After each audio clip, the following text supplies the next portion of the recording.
തുറക്കണേ, ആത്മാവിൻ ശക്തി നൽകണമേ, വേഗം വരണമേ, സ്നേഹം പകരണമേ, ആത്മാവിലൊന്നു തൊടണമേ, ആരാധനയ യേശുവേ.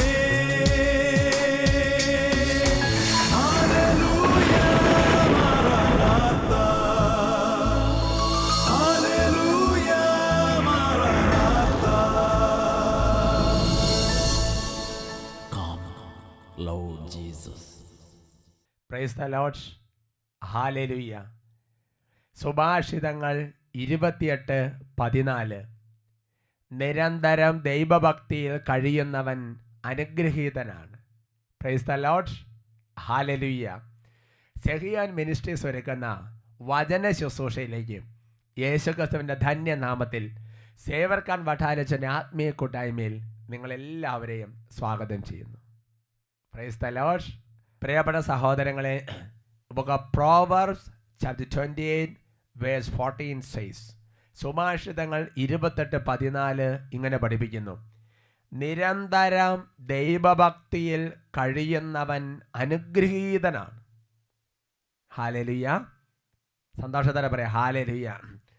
എന്ന് പറഞ്ഞാൽ പ്രിയപ്പെട്ട സഹോദരങ്ങളെ, ഒരു വ്യക്തി നിരന്തരം എന്ന് പറഞ്ഞാൽ ഇടതടവില്ലാതെ എന്ന് പറഞ്ഞാൽ അല്പം പോലും മാറ്റമില്ലാതെ ഒരു വ്യക്തി ദൈവഭക്തിയിലാണ് കഴിയുന്നതെങ്കിൽ ആ വ്യക്തിയെക്കുറിച്ച് വചനം പഠിപ്പിക്കുകയാണ്, അവൻ അനുഗ്രഹീതനാണ്.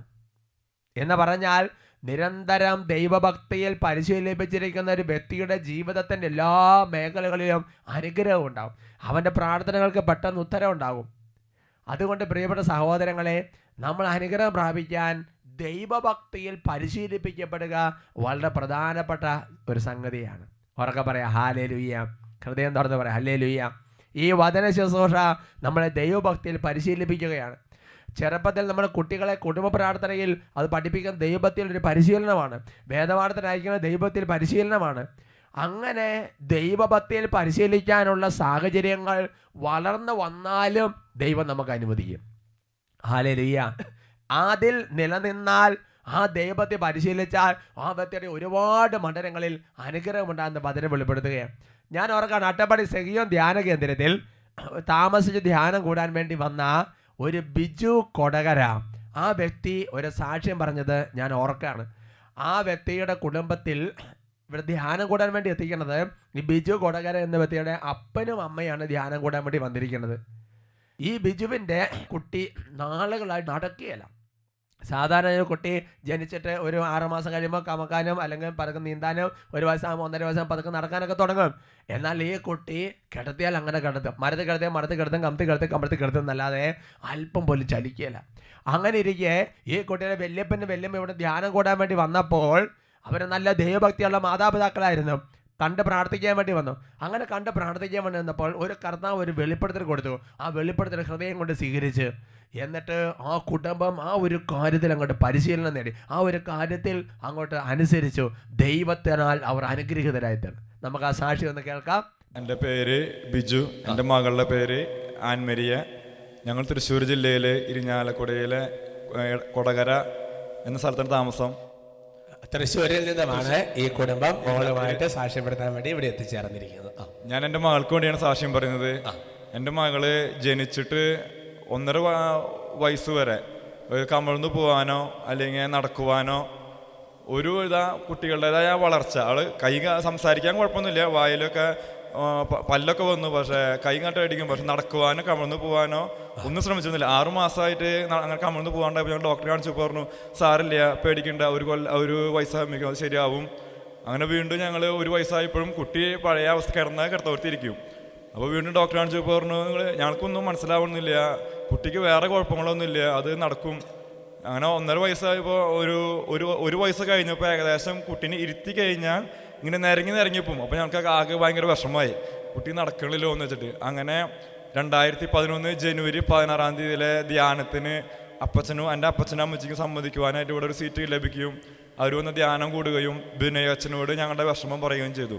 അപ്പോൾ ബിനയച്ചൻ പറഞ്ഞു, 33 വിശ്വാസ പ്രമാണം, 41 ദിവസം ഒരു കരുണയുടെ കൊന്ത കൂടി നിങ്ങളുടെ വീട്ടിലെല്ലാവരും കൂടിയും ചെല്ലാൻ പറഞ്ഞു. അത്ഭുതം എന്ന് പറയട്ടെ, 41ാമത്തെ ദിവസം ഞങ്ങൾ കരുണയുടെ കൊന്ത ചെല്ലി 5ാമത്തെ രഹസ്യം എത്തിയപ്പോൾ എൻ്റെ മോള് കസേരമേ പിടിച്ച് എണീറ്റ് നിന്ന് പപ്പാന്നും പറഞ്ഞു നടന്നു വന്നു. യേശുവെ നന്ദി, യേശുവെ സ്തോത്രം. നമുക്ക് സഹോദരൻ 1.5 വർഷമായിട്ട് ഈ കുഞ്ഞ് നടക്കാത്തൊരു പ്രത്യേക അവസ്ഥയിലായിരിക്കുകയാണ്. അപ്പോൾ ഡോക്ടറെ ഞാൻ സാരമില്ല, കുഴപ്പമില്ല എന്ന് പറഞ്ഞ് അങ്ങനെ ഇരിക്കുമ്പോൾ ധ്യാനം കൂടെ ആരാൻ വേണ്ടി വന്നത് ചേട്ടനെ വന്നിട്ടുണ്ടായിരുന്നില്ല. ഞാൻ പിന്നെ വന്നു. അപ്പച്ചൻ അമ്മച്ചി വല്യപ്പച്ചനെ കുട്ടിയുടെ വല്യപ്പൻ്റെ വല്യമ്മ ധ്യാനം കൂടാൻ വേണ്ടി വന്നു. അങ്ങനെ ധ്യാനം കൂടിക്കൊണ്ടിരിക്കുമ്പോൾ ഈ കാര്യം പറഞ്ഞപ്പോൾ കർത്താവ് ഒരു മെസ്സേജ് കൊടുത്തു. 33 ദിവസം 33 വിശ്വാസ പ്രമാണം, അതിനുശേഷം കരുണക്കൊന്ത, അങ്ങനെ ചൊല്ലി 41 ദിവസം തുടർച്ചയായിട്ട് പ്രാർത്ഥിക്കാൻ പറഞ്ഞു. അങ്ങനെ ഇവർ വിശ്വാസത്തോടു കൂടി ഇവർ അപ്പനും അമ്മയും പിന്നെ ചേട്ടനും ചേർന്ന് നിങ്ങളെല്ലാവരും കുടുംബങ്ങളെല്ലാവരും വിശ്വാസ പ്രമാണം ഞങ്ങൾക്ക് ദിവസത്തിലെ പല ദിവസങ്ങളായിട്ട് പല സമയത്ത് എത്തിക്കും. കരുണയുടെ കൊന്ത പ്രാർത്ഥന എത്തിക്കുമ്പോൾ എല്ലാവരും ഒരുമിച്ച് കൊച്ചിന്റെ അടുത്ത് കരുണയുടെ കൊന്ത പ്രാർത്ഥിച്ച് വെളിച്ചെണ്ണ പറ്റും, കാൽമ വെളിച്ചെണ്ണ പറ്റും, വെഞ്ചരിച്ച് എണ്ണ കാലിൽ പുരട്ടി പ്രാർത്ഥിച്ച് 41ാമത്തെ ദിവസം പ്രാർത്ഥന കഴിഞ്ഞപ്പോ കൊച്ചു തന്നെ തന്നെ കസേര പിടിച്ച് നിന്ന് നടന്നു വന്ന് പപ്പാന്ന് വിളിച്ചു പറഞ്ഞു. യേശുവേ 41ാം ദിവസം പ്രാർത്ഥന കഴിഞ്ഞപ്പോ കൊച്ചു കസേര എഴുന്നേറ്റ് കസേര പിടിച്ച് പിന്നെ കൈവിട്ട് നടന്ന് പപ്പാന്ന് പറഞ്ഞ് നേരെ നടന്ന് അപ്പച്ചൻ്റെ അടുത്തേക്ക് വന്നിരിക്കും. അതുവരെ ഒരുവിധ ആ വെളിച്ചെണ്ണ 41ാം ദിവസം ആ നടക്കണ വരെ ഒരുവിധ ഇതുണ്ടാവില്ല. കുട്ടിക്ക് അങ്ങനെ ഇരുത്തിയിരിക്കും അങ്ങനത്തെ ഒരു അവസ്ഥ. 41 ദിവസം കഴിഞ്ഞപ്പോൾ ഈശോ നേരിട്ട് വന്ന് തൊട്ടങ്ങോട്ട് അനുഗ്രഹിച്ചു. നോക്ക സഹോദരങ്ങളെ, ഇവർക്ക് കിട്ടിയൊരു വചനം, ഇവർക്ക് കിട്ടിയൊരു സന്ദേശം അവർ ഹൃദയം കൊണ്ട് വിശ്വസിച്ചു. അത് അനുസരിച്ചു കഴിഞ്ഞപ്പോ ദൈവം അവരുടെ ജീവിതത്തിൽ അത്ഭുതം പ്രവർത്തിച്ചു. Price the Lord. ഉയർത്തി കൈയടിച്ച് അസാധ്യമായി ഒന്നുമില്ല എന്നെ ശക്തനാകുന്നവൻ മുഖാന്തരം. അസാധ്യമായി ഒന്നുമില്ല എന്നെ ശക്തനാകുന്നവൻ മുഖാന്തരം. ബുദ്ധിക്കതീതമത്ഭുതങ്ങൾ ദൈവം എന്നെ നടത്തുന്നു. ബുദ്ധിക്കതീതമത്ഭുതങ്ങളാൽ എൻ്റെ ദൈവം എന്നെ നടത്തുന്നു. ഉയർത്തി കൈയടിച്ച് എല്ലാം സാധ്യമേ എൻ യേശുവിൻ കൂടെയുള്ളതാ. സാധ്യമേ എല്ലാം സാധ്യമേ എൻ യേശുവിൻ കൂടെയുള്ളതാ. എൻ യേശുവിൻ കൂടെയുള്ളതാ. നോക്ക സഹോദരങ്ങളെ, ആ കുടുംബം ദൈവഭക്തിയിൽ പരിശീലിപ്പിക്കപ്പെട്ട ഒരു കുടുംബമായിരുന്നത് കൊണ്ട് വല്യപ്പനോടും വല്യമ്മയോടും പറഞ്ഞു വിട്ടൊരു നിർദ്ദേശം അവർ ചെന്ന് അവരുടെ 2 മക്കളോട് പറഞ്ഞു. ഉടനെ ഇത് ആ മക്കളും കൂടെ വിശ്വാസം അവർ 4 പേര് ഒരുമിച്ചിരുന്ന് ഈ കൊച്ചിൻ്റെ അടുത്ത് പോയി നിങ്ങൾ പ്രാർത്ഥിക്കാൻ തുടങ്ങി. അങ്ങനെ പ്രാർത്ഥിച്ചപ്പോൾ ഈശോ അവരുടെ കുടുംബത്തെ അനുഗ്രഹിച്ചു. അവർക്ക് പറയാം ഹല്ലേലൂയ. അതുകൊണ്ട് പ്രിയപ്പെട്ട സഹോദരങ്ങളെ, ഒരു വചന ശുശ്രൂഷയ്ക്ക് പോകുമ്പോഴാണെങ്കിലും ഒരു ധ്യാനത്തെ സംബന്ധിക്കുമ്പോഴാണെങ്കിലും ഒരു വിശുദ്ധ കുർബാനയ്ക്ക് പോകുമ്പോഴായിരിക്കും, നീ ഒരു കല്യാണത്തിന് ഒരു ഫംഗ്ഷനെ സംബന്ധിക്കാൻ വേണ്ടി പോകുമ്പോഴാണെങ്കിലും, എൻ്റെ പ്രിയപ്പെട്ട സഹോദരങ്ങളെ, സഭ അനുശാസിക്കുന്ന ഓരോ ശുശ്രൂഷകൾ പങ്കെടുക്കുമ്പോൾ നീ അറിയാതെ തന്നെ ദൈവത്തിൽ ഒരു പരിശീലനം നേടുകയാണ്. ഉറക്കെ പറയാം ഹല്ലേലൂയ. Price the Lord. നമുക്ക് ഈ സമയത്ത് എഴുന്നേറ്റ് നിന്ന് കർത്താവ് ഇപ്പോൾ നമ്മളെ പരിശീലിപ്പിക്കാൻ ആഗ്രഹിക്കുന്ന കാര്യങ്ങൾ സ്വീകരിക്കാൻ വേണ്ടി കൃപ ചോദിച്ചുകൊണ്ട് നമുക്ക് പ്രാർത്ഥിക്കാം. ഇപ്പോൾ ആയിരിക്കുന്ന സ്ഥലത്ത് നമുക്ക് എഴുന്നേറ്റ് നിൽക്കാം. എഴുന്നേറ്റ് നിന്ന് ഹൃദയത്തുറവയോടെ കരങ്ങൾ ഉയർത്തി കുറച്ച് സമയം പരിശുദ്ധാത്മാവിൻ്റെ ആവാസത്തിനും അഭിഷേകത്തിനും വേണ്ടി നമുക്ക് പ്രാർത്ഥിക്കാം. കരങ്ങൾ ഉയർത്തി സ്തുതിക്കാം. Hallelujah, hallelujah, hallelujah. യേശുവേ ആരാധന, ആരാധന, ആരാധന, ആരാധന, ആരാധന. കർത്താവെ ആരാധന, ആരാധന, ആരാധന, ആരാധന. പരിശുദ്ധാത്മാവെ ആരാധന, ആരാധന, ആരാധന. യേശുവേ ആരാധന, കർത്താവെ ആരാധന. ഓ കർത്താവായ ദൈവമേ, ഇപ്പോൾ വചന ശുശ്രൂഷ സംബന്ധിക്കാൻ വേണ്ടി കമ്പ്യൂട്ടറിന് മുമ്പിലോ ടിവിയുടെ മുമ്പിലോ ഇരുന്ന് പ്രാർത്ഥിച്ചുകൊണ്ടിരിക്കുന്ന ഓരോ ദാസന്മാർക്ക് വേണ്ടി ഇപ്പോൾ പ്രാർത്ഥിക്കുകയാണ്. ദൈവമേ, ദൈവഭക്തിയുടെ ആത്മാവ് ഇപ്പോൾ ഓരോരുത്തരുടെ മേൽ നിറയട്ടെ എന്ന് പ്രാർത്ഥിക്കുകയാണ്. അലസത മാറട്ടെ, ക്ഷീണം മാറട്ടെ, തളർച്ച മാറട്ടെ, ഉറക്കം മാറട്ടെ, മന്ദത മാറട്ടെ, രോഗം മാറട്ടെ, തടസ്സം മാറട്ടെ, ദുർദോഷങ്ങളെല്ലാം മാറട്ടെ എന്ന് പ്രാർത്ഥിക്കുകയാണ്. ഇടിമിന്നൽ പോലെ ഈശോയുടെ ശക്തി ശരീരത്തിലേക്ക് ആവസിക്കട്ടെ എന്ന് പ്രാർത്ഥിക്കുകയാണ്. ദൈവഭക്തിയിൽ പരിശീലനം നേടാൻ, ദൈവഭക്തിയിൽ പരിശീലനം നേടാൻ, ദൈവഭക്തി വർദ്ധിക്കാൻ ഓരോ ദാസന്മാരിൽ പോലെ കൃപയുടെ അഭിഷേകം ചൊരിയണമെന്ന് പ്രാർത്ഥിക്കുകയാണ്. ഈ വചന ശുശ്രൂഷ കേട്ടുകൊണ്ടിരിക്കുമ്പോൾ തന്നെ വചനം ചാട്ടുളി പോലെ ഹൃദയത്തിലേക്ക് പ്രവേശിക്കട്ടെ എന്ന് പ്രാർത്ഥിക്കുകയാണ്. ഹൃദയത്തിന്റെ വികാരങ്ങളെയും വിചാരങ്ങളെ വേർതിരിക്കാൻ തക്കവിധം കർത്താവേ, നെല്ലും പതിനും നമ്മെ പാറ്റിക്കൊഴിക്കാൻ തക്കവിധം പരിശുദ്ധാത്മാവേ, വചനത്തിന്റെ അഗ്നി, വചനത്തിന്റെ അഭിഷേകമേ ഇപ്പോൾ വ്യാപരിക്കണമേ എന്ന് പ്രാർത്ഥിക്കുന്നു. ആരാധന, ആരാധന, യേശുവേ ആരാധന, യേശുവേ ആരാധന, യേശുവേ ആരാധന, യേശുവേ ആരാധന, യേശുവേ ആരാധന. വചനത്തിൻ്റെ അമ്മയായ പരിശുദ്ധ അമ്മയോട് ചേർന്ന് നമുക്ക് ഒരുമിച്ച് പ്രാർത്ഥിക്കാം. നന്മ നിറഞ്ഞ മറിയമേ സ്വസ്തി, കർത്താവ് അങ്ങയോട് കൂടെ സ്ത്രീകളിൽ അങ്ങ് അനുഗ്രഹിക്കപ്പെട്ടവളാകുന്നു. അങ്ങയുടെ ഉദരത്തിന് ഫലമായി ഈശോ അനുഗ്രഹിക്കപ്പെട്ടവനാകുന്നു. പരിശുദ്ധ മറിയമേ തമ്പുരാൻ്റെ അമ്മേ, പാപികളായ ഞങ്ങൾക്ക് വേണ്ടി ഇപ്പോഴും ഞങ്ങളുടെ മരണസമയത്തും തമ്പുരാനോട് അപേക്ഷിച്ചു കൊള്ളണമേ. Praise the Lord. ഹല്ലേലൂയ. സന്തോഷത്തോടെ പറയാം ഹല്ലേലൂയ.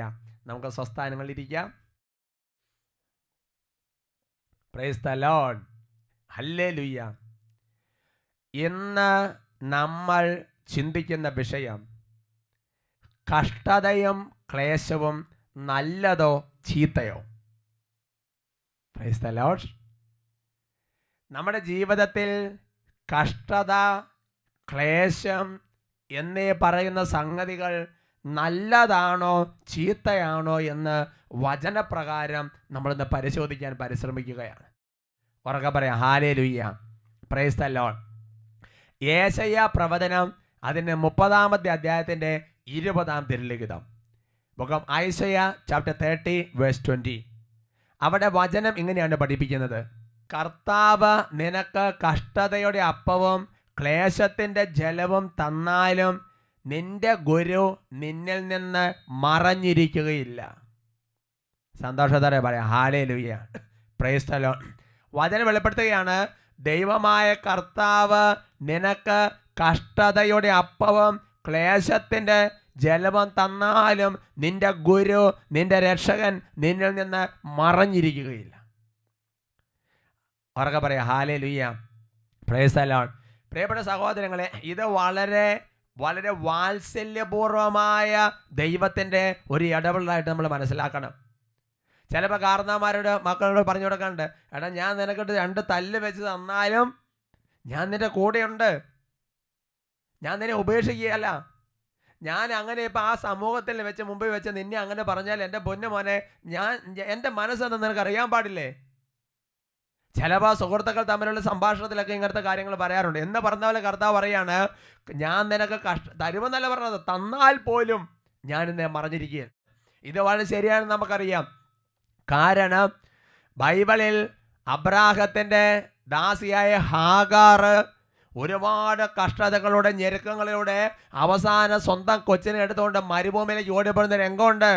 അങ്ങനെ മരുഭൂമിയിൽ ഓടിച്ചെന്ന് അവസാനം കൊച്ചിനെ മരണത്തിന് വിട്ടുകൊടുത്ത് കൊച്ചിനെ ദൂരേക്ക് മാറ്റിയിരുത്തിട്ട് ഈ സഹോദരി കൊച്ചു മരിക്കുന്ന കാണാൻ പറ്റാതെ സങ്കടപ്പെട്ടിരിക്കുന്ന രംഗമുണ്ട്. അവിടെ ദൈവത്തിൻ്റെ ഒരു ഇടപെടലുണ്ടായി. എന്നിട്ട് അവർ ഉൾക്കണ്ണ് തുറന്ന് അവർക്ക് കുടിക്കാൻ വേണ്ടി ജലം തൊട്ടടുത്തുനിന്ന് ദൈവം കാണിച്ചു കൊടുക്കുകയാണ്. പ്രിയപ്പെട്ട സഹോദരങ്ങളെ, ഉറക്കെ പറയാം ഹല്ലേലൂയ. ദൈവം കഷ്ടതയുടെ അപ്പവും ക്ലേശത്തിൻ്റെ ജലവും തന്നാലും നിന്റെ ഗുരു നിന്നിൽ നിന്ന് മറഞ്ഞിരിക്കില്ലെന്ന് എഴുതപ്പെട്ട വചനം പഠിപ്പിക്കുക. ഉറക്കെ പറയാം ഹല്ലേലൂയ. സന്തോഷത്തോടെ പറയാം ഹല്ലേലൂയ. പ്രിയപ്പെട്ട സഹോദരങ്ങളെ, ദൈവം എന്തിനു വേണ്ടിയിട്ടാണ് ചില മേഖലകളിൽ ചില കഷ്ടതകളും ചില ക്ലേശങ്ങളും ദൈവം അനുവദിക്കുന്നത്? 3 കാര്യങ്ങൾ നിനക്കൊരു ഗിഫ്റ്റായിട്ട് തരാൻ വേണ്ടിയിട്ടാണ്. Price the Lord. സന്തോഷത്തോടെ പറയാം ഹല്ലേലൂയ. 3 കാര്യങ്ങൾ നിനക്ക് ഫ്രീ ആയിട്ട് തരാൻ വേണ്ടിയിട്ടാണ് ദൈവം സ്വല്പം കഷ്ടത അനുവദിക്കുന്നത്. Price the Lord. എന്ന് പറഞ്ഞാൽ പ്രസവവേദന സ്ഥിതി അനുഭവിച്ച് കഴിയുമ്പോൾ അവർക്കൊരു കുഞ്ഞിനെ ദാനമായിട്ട് ദൈവം കൊടുക്കുകയാണ് എന്ന് പറഞ്ഞതുപോലെ രാപകൽ അധ്വാനിച്ച് കഴിയുമ്പോൾ അവന് വൈകുന്നേരം ഒരു കൂലി സമ്മാനമായിട്ട് കൊടുക്കുകയാണ് എന്ന് പറഞ്ഞതുപോലെ ദൈവം നിനക്ക് 3 കാര്യങ്ങൾ സമ്മാനമായി തരാൻ വേണ്ടിയിട്ടാണ്. എന്തൊക്കെയാണ് 3 കാര്യങ്ങൾ? അത് നമ്മൾ വായിക്കുന്നത് റോമാലേഖനത്തിലാണ്. റോമാലേഖനത്തിൽ 12-ാമത്തെ അധ്യായത്തിൻ്റെ 12-ാം തിരുലിഖിതം.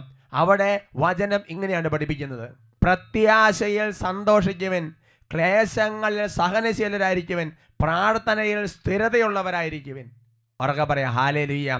എഴുതപ്പെട്ട വചനം പഠിപ്പിക്കുകയാണ്, നിങ്ങൾ പ്രത്യാശയിൽ സന്തോഷിക്കുവിൻ, ക്ലേശങ്ങളിൽ സഹനശീലരായിരിക്കുവിൻ, വീണ്ടും പറയാം പ്രാർത്ഥനയിൽ സ്ഥിരതയുള്ളവരായിരിക്കുവിൻ. എന്ന് പറഞ്ഞാൽ പ്രിയപ്പെട്ട സഹോദരങ്ങളെ, നമ്മുടെ ജീവിതത്തിൽ കഷ്ടത, ക്ലേശം ഇവയെല്ലാം ദൈവം അനുവദിക്കുന്നത് 3 കാര്യങ്ങൾക്ക് വേണ്ടി വചനം വെളിപ്പെടുത്തുകയാണ്. അത് ഒന്ന്, നീ പ്രത്യാശയിൽ സന്തോഷിക്കാൻ. അതുപോലെ തന്നെ നീ സഹനം ശീലം അഭ്യസിക്കാൻ. അതുപോലെ തന്നെ നിന്റെ പ്രാർത്ഥനാ ജീവിതത്തിൽ സ്ഥിരതയുണ്ടാകാൻ. എന്ന് പറഞ്ഞാൽ നിങ്ങൾ ചിന്തിച്ചു നോക്ക്, ജീവിതത്തിൽ ഒരു കഷ്ടതയും ഞെരുക്കവും വരുമ്പോൾ എന്താ സംഭവിക്കുന്നത്? നിന്റെ പ്രത്യാശ അങ്ങോട്ട് ഉയരുകയാണ്. ദൈവം ഇടപെട്ടെന്നുള്ള ദൈവാശ്രയ പോലെ പ്രത്യാശ നിന്റെ ജീവിതത്തിൽ ഉണരും. അതുപോലെ തന്നെ ജീവിതത്തിൽ നീ സഹനം അഭ്യസിക്കും, സഹനം പരിശീലിക്കും. എഴുതപ്പെട്ട വചനം പഠിപ്പിക്കുകയാണ്. സഹനം ഒരു ശീലമായിട്ട് മാറും. ശീലം എന്ന് പറഞ്ഞാൽ എന്താ? രാവിലെ എഴുന്നേറ്റ് പല്ല് തേക്കാന്ന് പറഞ്ഞാൽ ശീലമാണ്. എന്ന് പറഞ്ഞതുപോലെ സഹനം നിന്റെ ജീവിതത്തിൽ ശീലമായിട്ട് വരും. എന്നിട്ട് 3-ാമത്തെ കാര്യം പഠിപ്പിക്കുകയാണ്, നിന്റെ പ്രാർത്ഥനാ ജീവിതം സ്ഥിരതയുള്ളതായിട്ട് തീരും. ഒരു ഞെരുക്കം വരുമ്പോൾ, ഒരു പ്രശ്നം വരുമ്പോൾ, ഒരു കഷ്ടത വരുമ്പോൾ, ഒരു ക്ലേശം വരുമ്പോൾ, എൻ്റെ പ്രിയപ്പെട്ട ദൈവത്തിലെ നിന്റെ പ്രാർത്ഥനാ ജീവിതം സ്ഥിരതയുള്ളതായി മാറുമെന്ന് എഴുതപ്പെട്ട വചനം പഠിപ്പിക്കുകയാണ്. വാസ്തവത്തിൽ ഇങ്ങനെ ഒരു കഷ്ടത ഉണ്ടായിക്കഴിഞ്ഞാൽ, ഇങ്ങനെ ഒരു സഹനശീലം ഉണ്ടായിക്കഴിഞ്ഞു കഴിഞ്ഞാൽ അതുവഴി അതിൽ നിന്ന് വേറെ ഒരുപാട് സംഗതികൾ ഉണ്ടായി വരുന്നുണ്ട്. അതുകൊണ്ട് നമ്മൾ ദൈവം തരുന്നൊരു ബ്ലെസ്സിങ് ആയിട്ട് തന്നെ മനസ്സിലാക്കണം. ഉദാഹരണം പറയാം. ഇപ്പോൾ ഉദാഹരണം പറഞ്ഞാൽ നെല്ല്, ആ നെല്ലിൽ നിന്ന് ഉണ്ടാകുന്ന എല്ലാം നന്മയാണ്. നെല്ലിനകത്ത് അരി കിട്ടും, തവിട് എടുത്തു കഴിഞ്ഞാൽ അതിന് പശുവിന് കൊടുക്കാൻ പറ്റും. അല്ലാന്നുണ്ടെങ്കിൽ അതുമായി ബന്ധപ്പെട്ട നെല്ലുമായി ബന്ധപ്പെട്ട സകല കാര്യങ്ങൾ, അതിൻ്റെ കച്ചിയാണെന്നുണ്ടെങ്കിൽ അത് എന്തെങ്കിലും വീട് മേയാൻ വേണ്ടിയോ അല്ലെങ്കിൽ ജീവികൾ കൊടുക്കാൻ വേണ്ടി ഉപകരിക്കപ്പെടും. ഉറക്കെ പറയാം ഹല്ലേലൂയ. ഒരു പശുവിനെ വളർത്തി നോക്ക്, അതിൻ്റെ എല്ലാ ഉപയോഗമാണ്. അതിൻ്റെ ചാണകം ഉപയോഗമാണ്, അതിൻ്റെ പാൽ ഉപയോഗമാണ്, അതിൻ്റെ തൊലി ഉപയോഗമാണ്, അതിൻ്റെ മാംസം ഉപയോഗമാണ്, എല്ലാ ഉപയോഗമാണ്. നമ്മൾ സ്കൂളിൽ പഠിച്ചിട്ടുണ്ട്.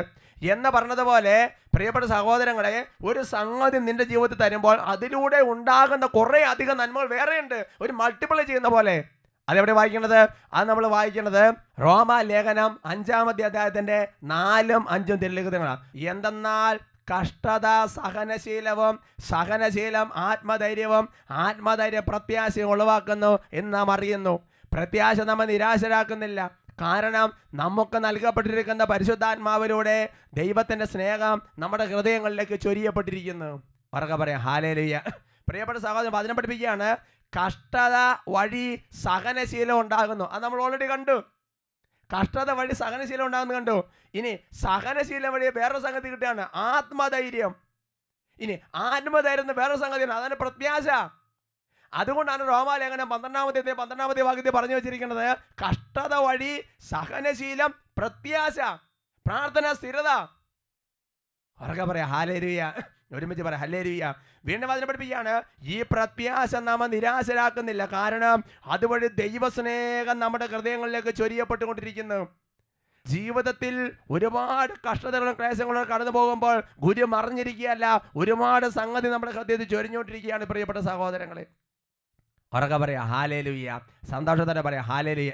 ഇനി ഈ പ്രത്യാശ എന്ന് പറഞ്ഞാൽ എന്താണ്? എന്തിലാണ് ഈ പ്രത്യാശ എന്ന് പറഞ്ഞത്? സഹോദരങ്ങളെ, ഈ പ്രത്യാശ മറ്റൊന്നുമല്ല, ദൈവരാജ്യത്തെക്കുറിച്ചുള്ള വലിയൊരു പ്രത്യാശയാണത്. അത് നമ്മൾ വായിക്കുന്നത് 2 തെസ്സലോനിക്ക 1-ാമത്തെ അധ്യായത്തിൻ്റെ 5-ാമത്തെ വാക്യത്തിലാണ്. 2 തെസ്സലോനിക്ക 1-ാമത്തെ അധ്യായത്തിൻ്റെ 5-ാമത്തെ വാക്യം. അവിടെ വചനം ഇങ്ങനെയാണ് പഠിപ്പിക്കുന്നത്, ദൈവരാജ്യത്തിന് വേണ്ടിയാണല്ലോ നിങ്ങൾ കഷ്ടപ്പാടുകൾ സഹിക്കുന്നത്. ആ ദൈവരാജ്യത്തിന് നിങ്ങൾ അർഹരാകണമെന്നുള്ള ദൈവത്തിന്റെ നീതിപൂർവമായ നിശ്ചയത്തിനുള്ള തെളിവാണിതെല്ലാം. വളരെ ശ്രദ്ധിച്ചാലത് മനസ്സിലാക്കാൻ വേണ്ടി പറ്റുള്ളൂ. ദൈവരാജ്യത്തിന് വേണ്ടിയാണല്ലോ നിങ്ങൾ കഷ്ടപ്പാടുകൾ സഹിക്കുന്നത്. ആ ദൈവരാജ്യത്തിന് നിങ്ങൾ അർഹരാക്കപ്പെടണമെന്നുള്ള ദൈവത്തിന്റെ നീതിപൂർവകമായ നിശ്ചയത്തിനുള്ള തെളിവാണ് ഇതെല്ലാം. എന്ന് പറഞ്ഞാൽ പ്രിയപ്പെട്ട സഹോദരങ്ങളെ, ശരിക്കും പറഞ്ഞാൽ നിരവധി കഷ്ടപ്പാടുകളിലൂടെയാണ് നമ്മൾ ദൈവരാജ്യത്തിലേക്ക് പ്രവേശിക്കുകയുള്ളൂ. അതുകൊണ്ട് നീ എന്തിലാണോ പ്രത്യാശ അർപ്പിച്ചിരിക്കുന്നത്, ആ പ്രത്യാശയായ ദൈവരാജ്യത്തിൽ നീ പ്രവേശിക്കാൻ വേണ്ടി കർത്താവ് നിനക്ക് കഷ്ടതകൾ അനുവദിച്ചു തരുന്നു. അപ്പൊ കഷ്ടത നല്ലതാണോ ചീത്തയാണോ?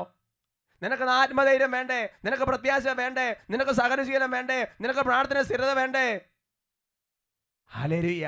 അതിലേക്ക് നിന്നെ എത്തിക്കാൻ ദൈവം അനുവദിക്കുന്ന സംഗതിയാണ് കഷ്ടതയും സഹനശീലവും.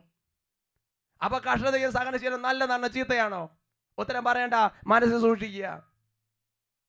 Price the Lord. സന്തോഷത്തോടെ പറയാം ഹല്ലേലൂയ. മനസ്സോടെ ഹല്ലേലൂയ. അതുകൊണ്ട് നീ ദൈവരാജ്യത്തിന്റെ പ്രത്യാശ നിറഞ്ഞിരിക്കുന്ന വ്യക്തിയായതുകൊണ്ട് നീ ദൈവരാജ്യത്തെ പ്രവേശിക്കണമെന്നുള്ള ദൈവത്തിന്റെ ആഗ്രഹം ആയതുകൊണ്ട് ദൈവം നിനക്കൊരു ചെറിയ വിത്ത് തരിക, ഒരു കഷ്ടത, അതുവഴി നീ ഒരുപാട് മേഖലയുടെ വളർന്ന് വളർന്ന് വളർന്ന് വളർന്ന് വന്ന് ആത്മധൈര്യം, പ്രത്യാശ, സഹനശീലം, അങ്ങനെയെല്ലാം വളർന്ന് നീ ദൈവരാജ്യത്തിൻ്റെ അംഗമായി തീരുകയാണ് പ്രിയപ്പെട്ട സഹോദരങ്ങളെ. അതുകൊണ്ട് നിന്റെ ജീവിതത്തിൽ ശരിക്കും പറഞ്ഞാലുണ്ടല്ലോ സഹോദരങ്ങളെ, ഈ പ്രത്യാശ, ഈ കഷ്ടതയിൽ നിന്ന് വരുന്നൊരു പ്രത്യാശ എന്ന് പറയുന്ന സംഗതി അത് നിസ്സാരമായ സംഗതി അല്ല. അതുകൊണ്ടാണ് പ്രിയപ്പെട്ട സഹോദരങ്ങളെ, വിശുദ്ധരെ കുറിച്ച് പ്രത്യേകതയുണ്ട്. ഈ വിശുദ്ധ കൊച്ചുത്രേസ്യ ഇവർ നമ്മൾ ഇങ്ങനെയാണ് മനസ്സിലാക്കുന്നത്. കൊച്ചുത്രേസ്യ ഒരു സംഗതി കുനിഞ്ഞ് താഴെ നിൽക്കുമ്പോൾ, ഒന്ന് കുനിഞ്ഞ് എന്തെങ്കിലും സംഗതി താഴെ നിൽക്കാൻ ഒരിച്ചിരി കഷ്ടപ്പാടുണ്ട്. നടുവിനുള്ള ആളാണ് കൂട്ടിക്കോ, രോഗമുള്ള ആളാണ് കൂട്ടിക്കോ. അതുവഴി കൊച്ചുത്രേസ്യ ദൈവരാജ്യത്തിന് വേണ്ടി എന്തെങ്കിലും കാഴ്ചവെക്കും, ഒരു പാപയുടെ മാനസാന്തരത്തിന് വേണ്ടി, അല്ലെങ്കിൽ അവനവൻ്റെ തന്നെ പാപത്തിൻ്റെ വിശുദ്ധീകരണത്തിന് വേണ്ടി. ഉറക്കെ പറയാം ഹല്ലേലൂയ. ഇത് കുറച്ചുകൂടി ആഴത്തിൽ മനസ്സിലാകണമെന്നുണ്ടെങ്കിൽ മക്കമാരുടെ പുസ്തകത്തിൽ 2-ാമത്തെ പുസ്തകത്തിൽ 2 മക്കബായർ അതിൻ്റെ 7-ാമത്തെ അധ്യായത്തിൻ്റെ 20-ാം തിരുലിഖിതം, അവിടെ കാണുന്നൊരു വചനമുണ്ട്. അതായത് ഒരമ്മയുടെ 7 മക്കളെ നിഷ്കരുണം അവിടെ രാജാവ് കൊല വിളിക്കുന്ന രംഗമുണ്ട്. ഉടനെ അമ്മയെക്കുറിച്ച് എഴുതപ്പെട്ടൊരു വചനമുണ്ട്. ഈ 7 മക്കൾ മരിക്കുന്നത് കണ്ടപ്പോഴും ഈ അമ്മ നിലനിൽക്കാൻ കാരണം എന്താണെന്നറിയോ? അത് കാരണമാണ് 7-ാമത്തെ അധ്യായം 20-ാം തിരുലിഖിതം. അവിടെ വചനം ഇങ്ങനെയാണ് പഠിപ്പിക്കുന്നത്. ആ മാതാവാകട്ടെ സവിശേഷമായ പ്രശംസയും സമ്പൂജ്യമായ സ്മരണയും അർഹിക്കുന്നു. ഒറ്റ ദിവസം 7 പുത്രന്മാർ വധിക്കപ്പെടുന്നത് കണ്ടെങ്കിലും കർത്താവിലുള്ള പ്രത്യാശ നിമിത്തം അവൾ സധൈര്യം അത് സഹിച്ചു. ഉറക്കെ പറയാം ഹല്ലേലൂയ. ഒരുമിച്ച് പറയാം ഹല്ലേലൂയ. എന്ന് പറഞ്ഞാൽ ദൈവരാജ്യത്തിന് അർഹമാകുന്നതിന് വേണ്ടിയുള്ള കഷ്ടപ്പാടാണിതെന്നുള്ള ആത്മീയ ബോധ്യം അവൾക്കുണ്ടായിരുന്നത് കൊണ്ട് അവർ സഹനശീലം അഭ്യസിച്ചു. അതുകൊണ്ട് പ്രിയപ്പെട്ട സഹോദരങ്ങളെ, വാസ്തവത്തിൽ കഷ്ടതയും അതേപോലെ തന്നെ കഷ്ടതയുടെ അപ്പവും ക്ലേശത്തിൻ്റെ ജലവും നമ്മുടെ ജീവിതത്തിൽ ദൈവം തരുന്നൊരു ബ്ലെസ്സിംഗ് ആണ് പ്രിയപ്പെട്ട സഹോദരങ്ങളെ. Price the Lord. എഴുന്നേറ്റ് നിൽക്കാം. കർത്താവിൻ്റെ സന്നിധിയിൽ നമുക്ക് ശരിക്കും ഒന്ന് ആത്മശോധന ചെയ്ത് പ്രാർത്ഥിക്കുക സഹോദരങ്ങളെ. ഒരു കഷ്ടത വരുമ്പോൾ, ഒരു ഞെരുക്കം വരുമ്പോൾ, ഒരു ഇച്ചിരി ക്ലേശം വരുമ്പോൾ, ലോകം നടക്കുന്ന വഴി എളുപ്പ വഴിയിലൂടെ നടക്കാനല്ല നിൻ്റെ വഴി ക്ലേശത്തിൻ്റെ വഴിയാണ്. ദൈവം നടന്നു നീങ്ങി അതേ ദുർഘട വഴി തന്നെയാണ് നമ്മുടെയും വഴി. അവിടെ ഇത് ഒരു പ്രത്യാശയോടെ ഇതുവഴി ചില സംഗതികൾ നമ്മുടെ ജീവിതത്തിൽ വരുന്നുണ്ടെന്നുള്ളൊരു ബോധ്യം നമ്മുടെ ജീവിതത്തിൽ പതിയുറപ്പിക്കണം. ഹല്ലേലൂയ. ആദ്യം ദൈവം പറഞ്ഞൊരു 3 ഗിഫ്റ്റ് തരികയാണ് ദൈവം. അതിനുശേഷം ആ ഗിഫ്റ്റിൽ നിന്ന് വേറെ ഗിഫ്റ്റുകൾ ദൈവം തന്നുകൊണ്ടിരിക്കുകയാണ്. Praise the Lord. കരങ്ങൾക്കൊപ്പം കണ്ണുകൾ അടയ്ക്കാം. കേട്ട വചനങ്ങളുടെ വെളിച്ചത്തിൽ ജീവിതത്തിൽ ചില തീരുമാനങ്ങൾ എടുത്ത് പ്രാർത്ഥിക്കട്ടെ. ഒരു കഷ്ടത വരുമ്പോൾ അത് നമ്മളെ പ്രത്യാശയിൽ ഉറപ്പിക്കുകയാണ്, സഹനശീലരാക്കി മാറ്റുകയാണ്, പ്രാർത്ഥനയെ സ്ഥിരതയുള്ളതാക്കി മാറ്റുകയാണ്. അതുവഴി ആത്മധൈര്യവും പ്രത്യാശയും കൊണ്ട് നമ്മളെ നിറയ്ക്കുന്നു എന്ന വചനം വെളിപ്പെടുത്തുകയാണ്. ദൈവമേ, ഈ വചനത്തിൻ്റെ ബോധ്യങ്ങൾ അനുസരിച്ച് ജീവിക്കാൻ ഞങ്ങളെ പഠിപ്പിക്കണമേ. കാര്യങ്ങൾ ഉയർത്തി സ്തുതിക്കാം. Hallelujah, hallelujah, hallelujah, hallelujah. യേശുവേ ആരാധന, ആരാധന. ഓ കർത്താവേ, ഈ വചനം കേട്ടോണ്ടിരുന്ന ഓരോ ദാസന്മാരിൽ വിതയ്ക്കപ്പെട്ട വചനം മുഴുവൻ പൊട്ടിമുളച്ച് ഫലം പുറപ്പെടുവിക്കട്ടെ എന്ന് പ്രാർത്ഥിക്കുന്നു. യേശുവേ ആരാധന, ആരാധന, ആരാധന.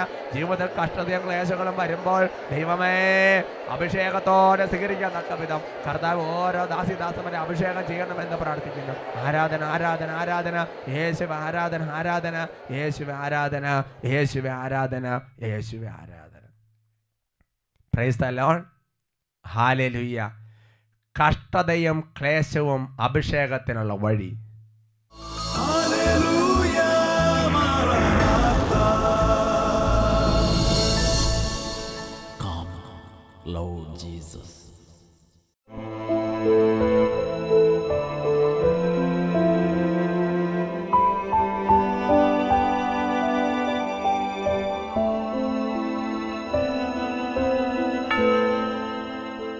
വചനം മാംസമായി അവതരിച്ച കർത്താവിൻ്റെ മുൻപിൽ നമ്മുടെ ഹൃദയങ്ങളെ സമർപ്പിച്ച് പ്രാർത്ഥിക്കുകയാണ്. ദൈവമേ, ജീവിതത്തെ മുഴുവനെന്ന് വിലയിരുത്താൻ തക്ക വിധം വചനത്തിലൂടെ ഞങ്ങൾക്ക് കിട്ടിയ എല്ലാ വെളിപ്പെടുത്തലുകളെയും ദൈവമേ ഓർത്ത് നന്ദി പറഞ്ഞ് പ്രാർത്ഥിക്കുകയാണ്. യേശുവേ, പിതാവ് നടാത്ത കളകളൊക്കെ അവിടുന്ന് പിഴുതു മാറ്റണമേ എന്ന് പ്രാർത്ഥിക്കുകയാണ്. ഈ ആശീർവാദ സംബന്ധിച്ച് ഞങ്ങൾ ഹൃദയത്തിലുള്ള മുള്ളുകളെ മുൾച്ചെടിനെ ദഹിപ്പിക്കണമെന്ന് പ്രാർത്ഥിക്കുകയാണ്. 2 കരങ്ങളെ കർത്താവിൻ്റെ പക്കലേക്ക് ഉയർത്തി നമുക്ക് സ്തുതിക്കാം. Hallelujah, hallelujah, hallelujah. Hallelujah, hallelujah, hallelujah, hallelujah. ഓ കർത്താവേ, ഇപ്പോൾ അവിടുന്ന് കരം നീട്ടി ഓരോ കുടുംബങ്ങളെ, ഓരോ വംശങ്ങളെ, ഓരോ പാരമ്പര്യങ്ങളെ ആശീർവദിക്കണമെന്ന് പ്രാർത്ഥിക്കുന്നു. കർത്താവേ, സാത്താൻ വിതച്ച കളകൾ ഇപ്പോൾ കത്തിച്ചാമ്പലാകട്ടെ എന്ന് പ്രാർത്ഥിക്കുന്നു. മുള്ളകളും മുൾച്ചെടികളും കുടുംബങ്ങളും ദേശങ്ങളും വംശങ്ങളും പാരമ്പര്യം ജയിപ്പിക്കട്ടെ പ്രാർത്ഥിക്കുന്നു. ഓ കർത്താവേ, എല്ലാ തരത്തിലും പൈശാചിക ഒഴിഞ്ഞു പോകട്ടെ. തലമുറയുള്ള ബന്ധനങ്ങൾ അഴിയട്ടെ എന്ന് പ്രാർത്ഥിക്കുന്നു. രോഗപീഠകളെ ഇപ്പോൾ ബന്ധിച്ചു കിട്ടുന്നു. ആരാധന, ആരാധന, ആരാധന.